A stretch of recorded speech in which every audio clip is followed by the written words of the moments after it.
Hello, good afternoon. This is Myesha Marie coming to do our Reading the Bible Together. Today we'll be reading Numbers chapter 5 from the New Living Translation. I hope you all are doing well on this Thursday. All right, so we're going to go ahead and get started.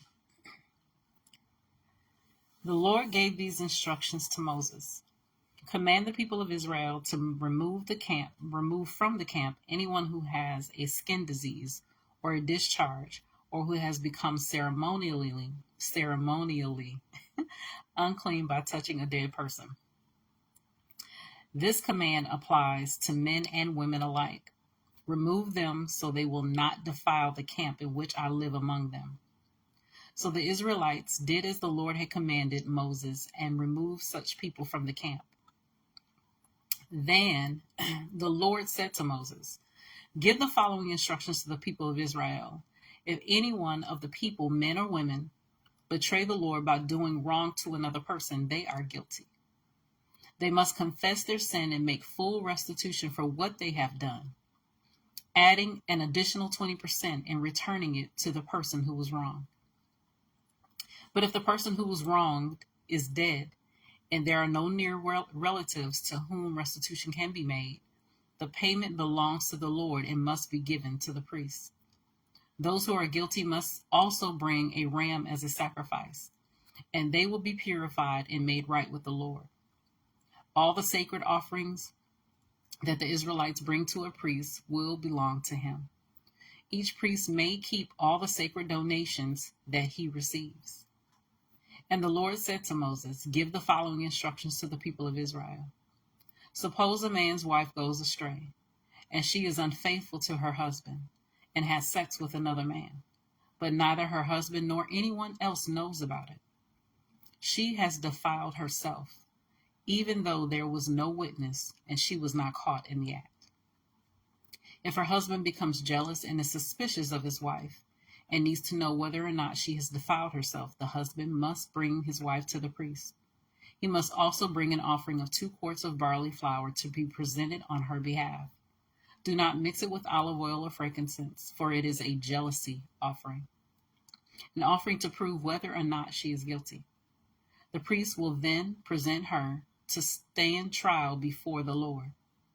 He must take some holy water in a clay jar and pour into it dust he has taken from the tabernacle floor. When the priest has presented the woman before the Lord, he must unbind her hair and place in her hands the offering of proof, the jealousy offering, to determine whether her husband's suspicions are justified. The priest will stand before her, holding the jar of bitter water that brings a curse to those who are guilty. The priest will then put the woman under oath and say to her, 'If no other man has had sex with you, and you have not gone astray and defiled yourself while under your husband's authority, may you be immune to the effects of this bitter water that brings on the curse. But if you have gone astray by being unfaithful to your husband and have defiled yourself by having sex with another man, at this point the priest must put the woman under oath by saying, "May the people know that the Lord's curse is upon you when he makes you infertile, causing your womb to shrivel and your abdomen to swell. Now may this water that brings the curse into your body and cause your abdomen to swell and your womb to shrivel." And the woman will be required to say, "Yes, let it be so." And the priest will write these curses on a piece of leather and wash them off into the bitter water. He will make the woman drink the bitter water that brings on the curse. When the water enters her body, it will cause bitter suffering if she is guilty. The priest will take the jealousy offering from the woman's hand, lift it up before the Lord, and carry it to the altar. He will take a handful of flour as a token portion and burn it on the altar. And he will require the woman to drink the water. If she has defiled herself by being unfaithful to her husband, the water that brings on the curse will cause bitter suffering. Her abdomen will swell and her womb will shrink, and her name will become a curse among her people. But if she has not defiled herself and is pure, then she will be unharmed and will still be able to have children. This is the ritual law for dealing with suspicion. If a woman goes astray and defiles herself while under her husband's authority, or if a man becomes jealous and is suspicious that his wife has been unfaithful, the husband must present his wife before the Lord, and the priest will apply this entire ritual law to her. The husband will be innocent of any guilt in this matter, but his wife will be held accountable for her sin. All right, that was Numbers chapter 5, the New Living Translation. That was, I've read that before, and that's quite interesting. I'm thinking, let's see if we'll do the next chapter.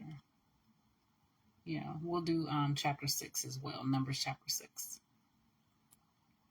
Then the Lord said to Moses, "Give the following instructions to the people of Israel.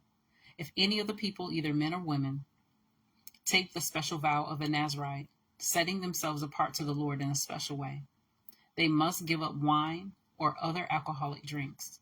They must not use vinegar made from wine or from other alcoholic drinks. They must not drink fresh grape juice, and they must not eat grapes or raisins. As long as they are bound by their Nazirite vow, they are not allowed to eat or drink anything that comes from a grapevine, not even the grape seeds or skins. They must never cut their hair throughout the time of their vow, for they are holy and set apart to the Lord. Until the time of their vow has been fulfilled, they must let their hair grow long, and they must not go near a dead body during the entire period of their vow to the Lord. Even if the dead person is their own father, mother, brother, or sister, they must not defile themselves, for the hair on their head is a symbol of their separation to God. This requirement applies as long as they are set apart to the Lord. If someone falls dead beside them, the hair they have dedicated will be defiled. They must wait for 7 days and then shave their heads. Then they will be cleansed from their defilement. On the 8th day, they must bring 2 turtle doves and 2 young pigeons to the priest at the entrance of the tabernacle. The priest will offer one of the birds for a sin offering and the other for a burnt offering. In this way, he will purify them from the guilt they incurred through contact with the dead body. Then they must reaffirm their commitment and let their hair begin to grow again. The days of their vow that were completed before their defilement no longer count. They must rededicate themselves to the Lord as a Nazirite for the full term of their vow, and each must bring a 1-year-old male lamb for a guilt offering. This is the ritual law for Nazirites. At the conclusion of their time of separation as Nazirites, they must each go to the entrance of the tabernacle and offer their sacrifices to the Lord. A 1-year-old male lamb without defect for a burnt offering, a 1-year-old female lamb without defect for a sin offering, a ram without defect for a peace offering, a basket of bread made without yeast, cakes of choice flour mixed with olive oil, and wafers spread with olive oil, along with their prescribed grain offerings and liquid offerings. The priest will present these offerings before the Lord. First the sin offering and the burnt offering, then the ram for a peace offering, along with the basket of bread made without yeast. The priest must also present the prescribed grain offering and liquid offering to the Lord. Then the Nazirites will shave their heads at the entrance of the tabernacle.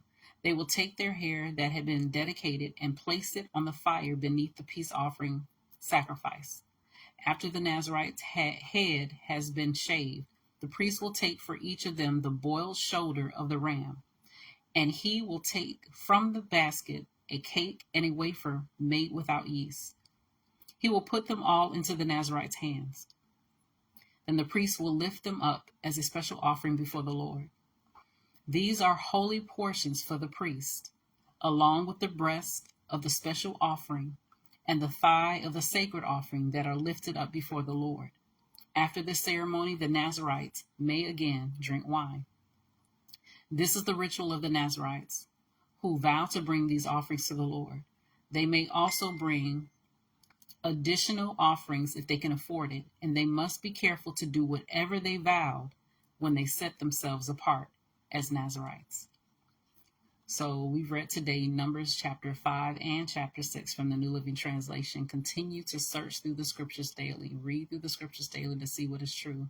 Allow Holy Spirit to illuminate the word into your heart, into your mind, into your soul, bringing knowledge, understanding, and wisdom in God's time. And as always, the revelation of who God truly is, his nature, his character, and how much he truly, truly loves you. You guys take care. God bless. And Lord willing, we'll see each other tomorrow.